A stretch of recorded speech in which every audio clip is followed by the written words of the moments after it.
Taste the Daily.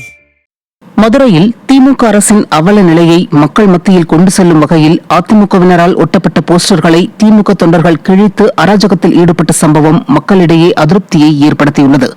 Madurai மாநகராட்சிக்கு கொண்டுவரப்பட்ட குடிநீர் திட்டங்களை ஸ்டாலின் அரசு முடக்குவது, மதுரை மாவட்டம் முழுவதும் சேதமடைந்துள்ள சாலைகள் மற்றும் வண்டல் மண் கடத்தல் உள்ளிட்டவற்றை மக்களிடம் கொண்டு சேர்க்கும் வகையில் மதுரை புறநகர் கிழக்கு மாவட்ட அதிமுக சார்பில் மதுரை முழுவதும் போஸ்டர்கள் ஒட்டப்பட்டன.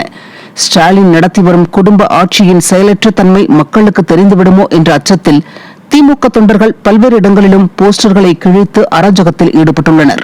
தட்டி கேட்க வேண்டிய ஸ்டாலின் அரசின் ஏவல் துறையினரும் கைகளை கட்டிக்கொண்டு வேடிக்கை பார்த்தது மக்களிடையே கடும் அதிருப்தியை ஏற்படுத்தியுள்ளது.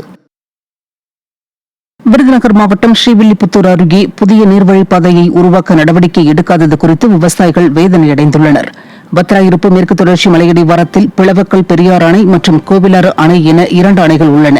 இதில் பத்ராயிருப்பை சுற்றிய தென்பக்க பகுதி கண்மாய்களுக்கு நீர் திறந்துவிடப்பட்டு விவசாயிகள் பயனடைந்துள்ளனர். ஆனால் வடக்கு பக்கம் உள்ள 19 கண்மாய்களுக்கு நீர் வருவதற்கான வழித்தடங்கள் இல்லாததால் அந்த பகுதி விவசாயிகள் பாதிப்படைந்துள்ளனர். இந்த நிலையை மாற்றக்கோரி கடந்த 3 ஆண்டுகளாக பத்ராயிருப்பு வடக்கு பகுதி விவசாயிகள் கோரிக்கை வைத்து வருகின்றனர்.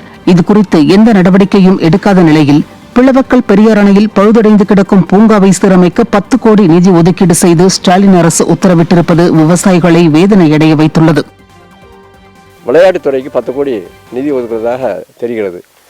அந்த இதை விளையாட்டுத்துறைக்கு இவ்வளவு செலவழிக்கிறவங்க விவசாயத்துறைக்கு செலவழிச்சா இன்னும் நல்லா இருக்கும். அதனால் தயவுசெய்து இந்த விவசாயத்துக்கு இன்னொரு கால்வாய் வெட்டி இந்த மகாராஜபுரம், கோட்டையூர், இளந்தகுளம், சுரக்காப்பட்டி, கொண்டையம்பட்டி இந்த ஏரியாவுக்கு கம்மாய்களுக்கு பாசனம் பெறும்படி உதவி செஞ்சால் நல்லா இருக்கும்னு தெரியுதுங்க.